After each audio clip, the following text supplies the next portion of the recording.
when it comes to prospects in the UFC, 9 out of 10 times, we want the prospect to win.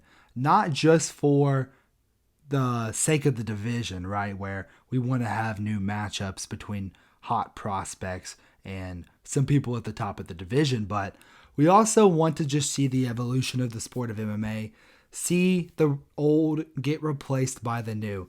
But a lot of the times, some of these unks like to hold on for a while, and a lot of the times, these prospects who are so highly touted don't really deserve to make it into the top 10, top 15 of the division. So that's what we will be talking about today.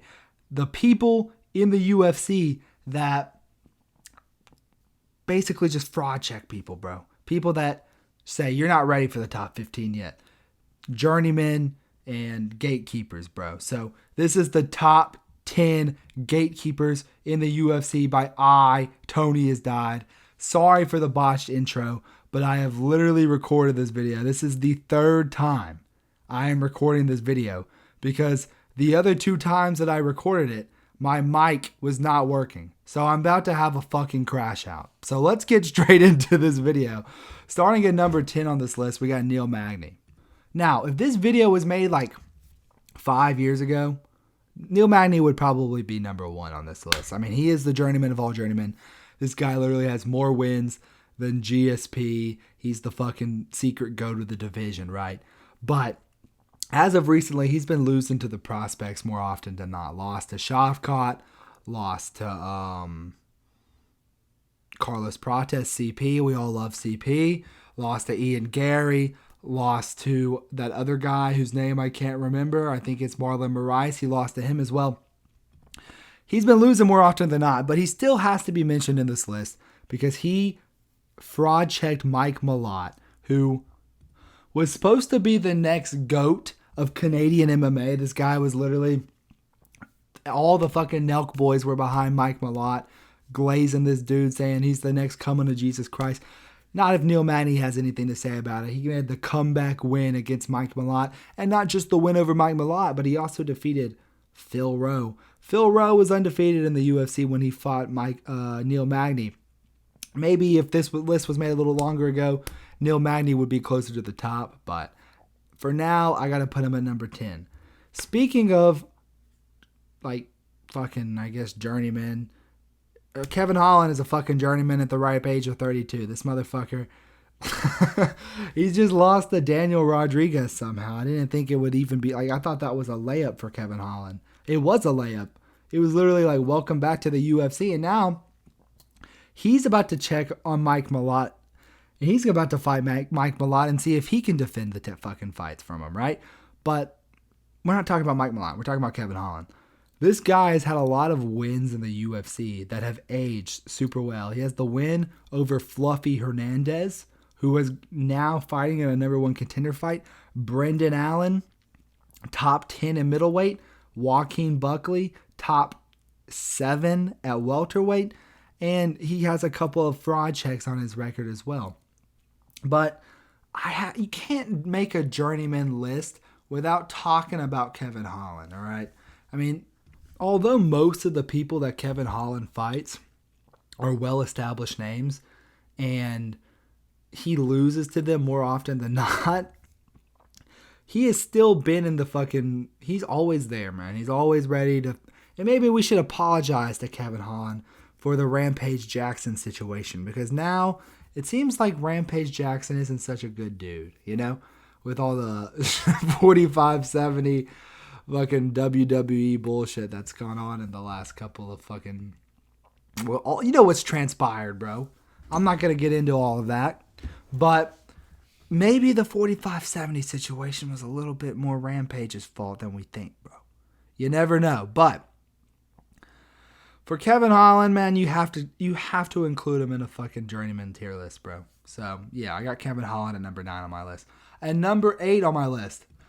When the UFC flyweight division was created, Tim Elliott was spawned in at the number 11 spot. And since that day, he's been fraud checking motherfuckers left and right. You know, you could say that the Kaya Sakura fight, bro, that wasn't a fraud check, bro.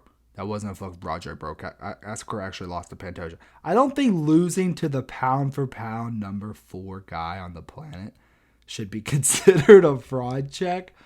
However, I do think losing to Tim Elliott is a fraud check. He did fraud check Tim Elliott. And this guy has some sneaky wins in the fucking division. This guy beat Sumerdaji, and that's a win that's aging super well. And not only that win, but he also has the win over Tagir Olimbekov, who was also, I'm pretty sure he had 1 or 2 losses before he fought Tim Elliott. And yeah, man, Tim Elliott, he's just been around the game for a long time. He catches a W every once in a while. Someone puts on a couple of good W's in a row and he wants to get into the division. Tim Elliott is there waiting for you, bro. And he's 4-5. He's 4-1 in his last 5. So you gotta have Tim Elliott on here, bro. The next person we gotta talk about is Charles Johnson. Now, if I was making a most underrated fighters tier list, Charles Johnson would probably be in the top 3. And just think about how we were talking about Loner Kavanaugh.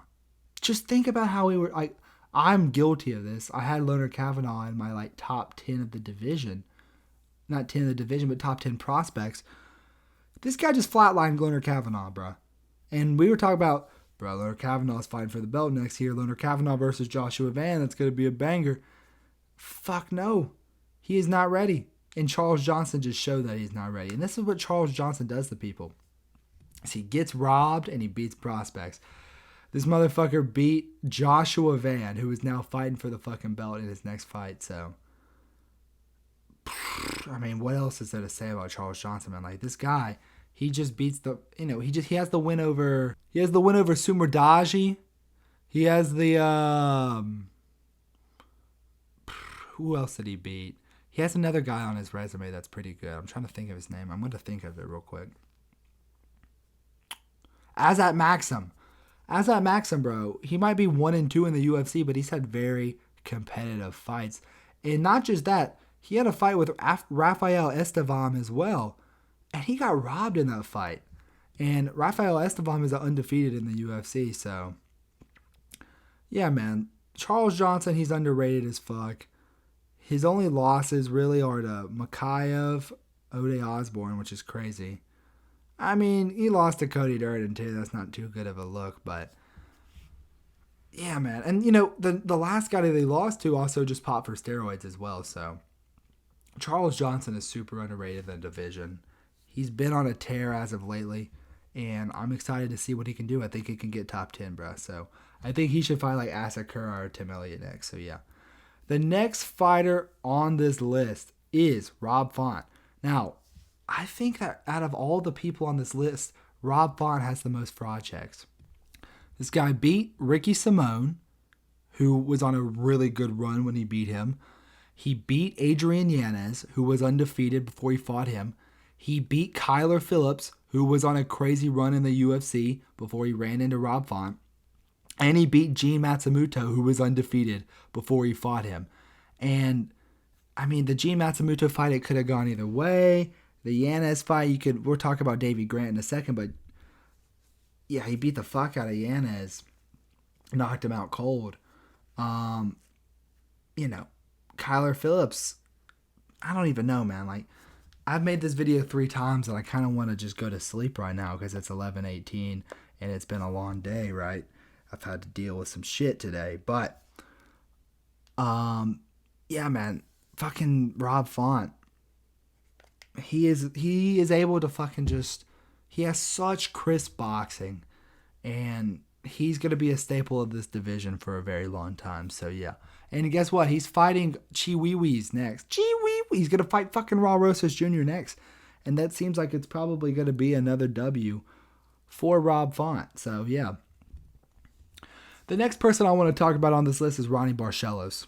Despite being 39 years old, Ronnie Barcelos just hit his prime, okay? And he is showing that. He just showed levels to Peyton Talbot. And Peyton Talbot just fraud checked someone, actually, in his last fight. But, I mean, we were talking about Peyton Talbot. We were calling this dude Brown Sugar. We were saying this guy's going to be look at his striking, look at his knockouts. He's going to be the next champion of the division. He's going to be rolling over bantamweight with Frank Ocean on his side, right? That's how we were talking about Peyton Talbot. But fucking Ronnie Barcelos has something to say about it, man. And he also has the win over Saeed Nurmagomedov. Saeed only had like one loss before he fought Ronnie Barcelos. So, and he's just been around the game for a long time, has a couple of sneaky wins. Just beat Cody Garbrandt in his last fight. Kind of made Cody Garbrandt look like a fucking idiot after he got dropped. But, I mean, Ronnie Barcelos, this guy strings W's together, goes on good runs, and he's got a lot of good names on his resume. So, yeah, I got to have him on this list. At number 4 on the list, I got Dangerous Davy Grant. Bro, I know what you're thinking, bro. This guy's record is terrible. Let me look up his record real quick. Yeah, this guy, he beat Cheeto Vera in his second fight, which is crazy. Then he beat Jonathan Martinez, who has some of the best leg kicks in the entire UFC. Outstruck Jonathan Martinez 48-29 on significant strikes. Crazy. Then he rematched with Cheeto, lost, but then he fought Adrian Yanez, and I really thought that Davy Grant won that fight. The striking numbers are even as you can get them, 98-100. But I thought Davy Grant landed better combos. I thought he had crisper striking. I thought he had better moments on the feet. So, yeah, man, I think Davy Grant should have fraud-checked Adrian Yanez. Then he fraud-checked Daniel Marcos. I know it says loss, but there was no way that you could score that fight to to Daniel Marcos, who is still undefeated in the UFC, by the way. Daniel Marcos, look at this fucking... I'm about to read you the significant strikes totals. 70 significant strikes landed by Davy Grant and 48 landed by Daniel Marcos. There's no way you can score that fight to Daniel Marcos. And Davy Grant just picked up a win over Damon Blackshear, who is a pretty decent fighter in the UFC, man. So I know he's got a couple of robbery losses, man, but you can't make this list without talking about Dangerous Davy Grant, man. You got to talk about Davy Grant. You got to talk about his fucking fighting style too, man.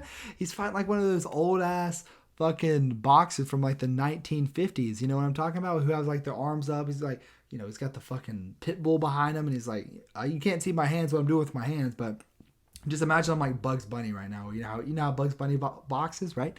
That's literally what I'm doing with my hands. So I don't know where I'm going with this, but yeah, man, you got to talk about Davy Grant when you're talking about a list like this, man.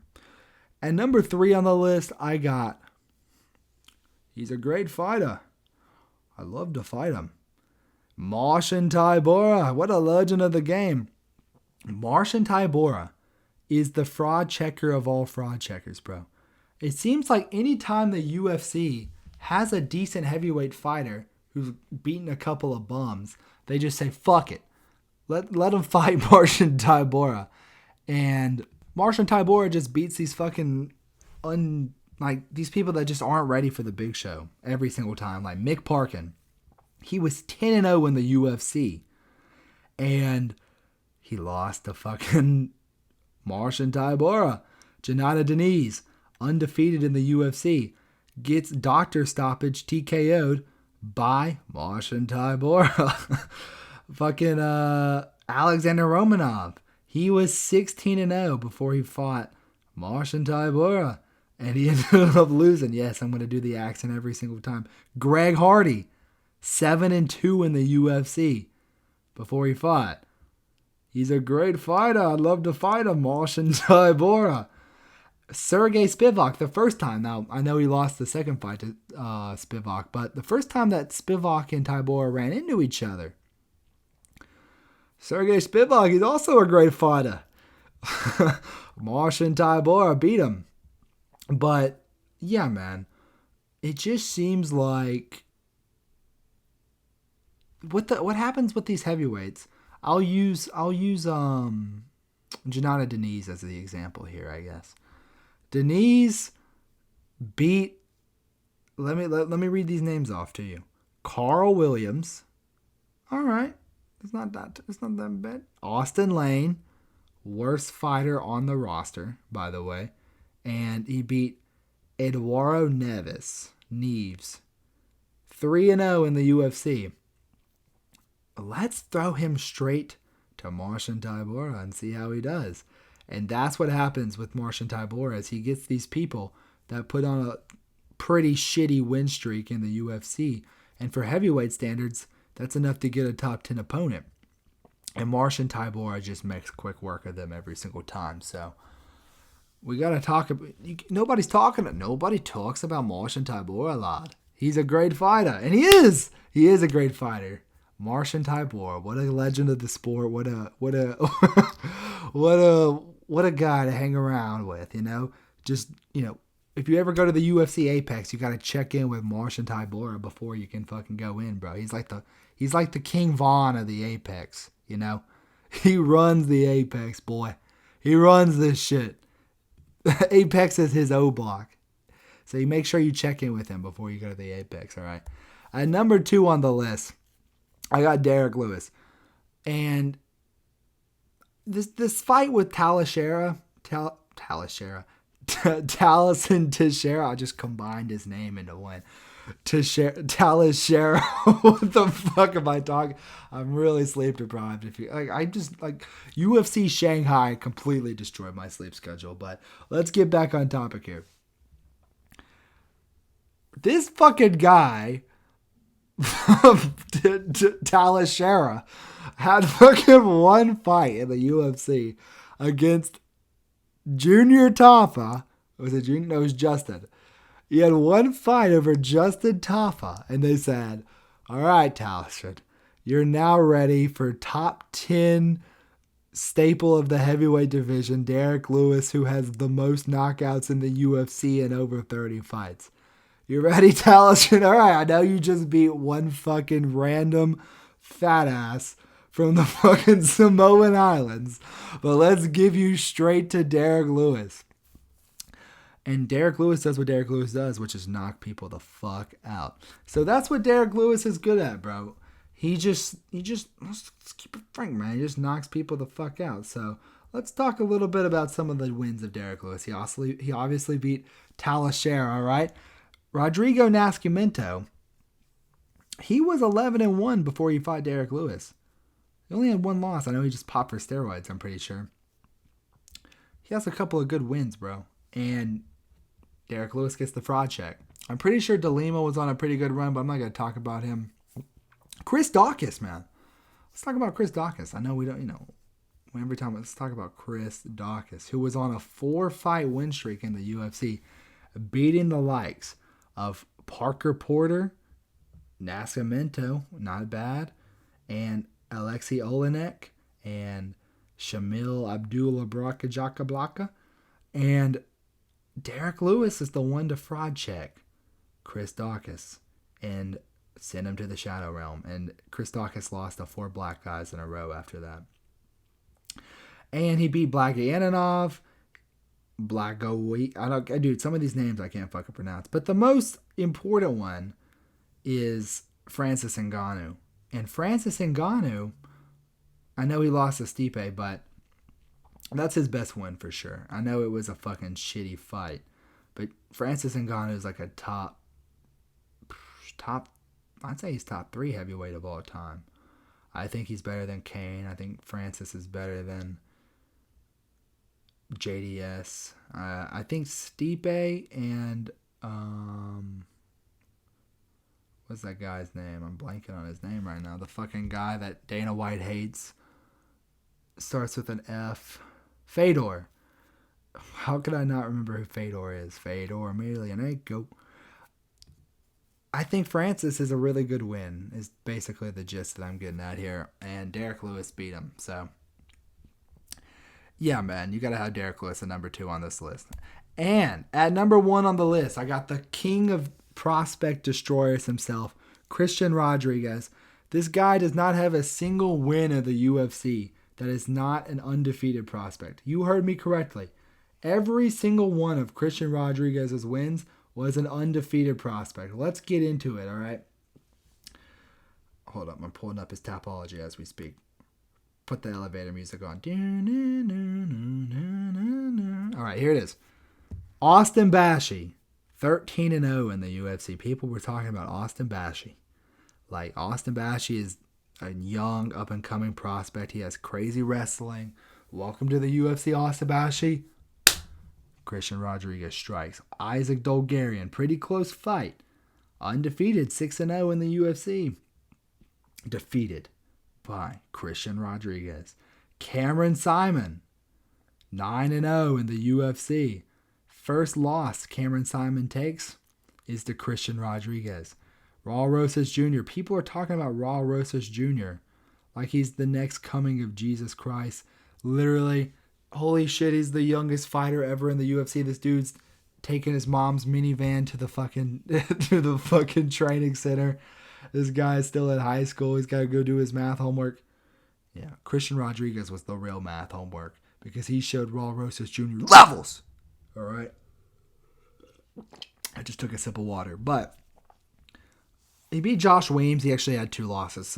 But he was still a fucking prospect, I guess, whenever Christian Rodriguez beat him. But if you have more than fucking one win, like one fight in the UFC, Christian Rodriguez will lose to you. Like, this guy lost to Julian Erosa, who is not that good. Malik Costa, who is pretty decent. Don't get me wrong, this is one name I can't pronounce to save my fucking life. Malik Costa is pretty decent. Michael Jackson, he's not bad. And Andre Fili, 24-12.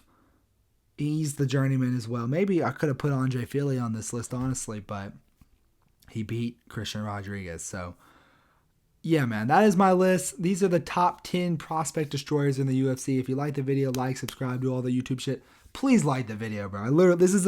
I've recorded this video 3 times now. I've spent a whole fucking hour of my life talking about these fucking 10 random ass fighters. Just like the fucking video, man. All right, but if you like the video, like, subscribe, do all that shit. Thank you guys so much for watching, and I will catch you guys in the next one. Peace.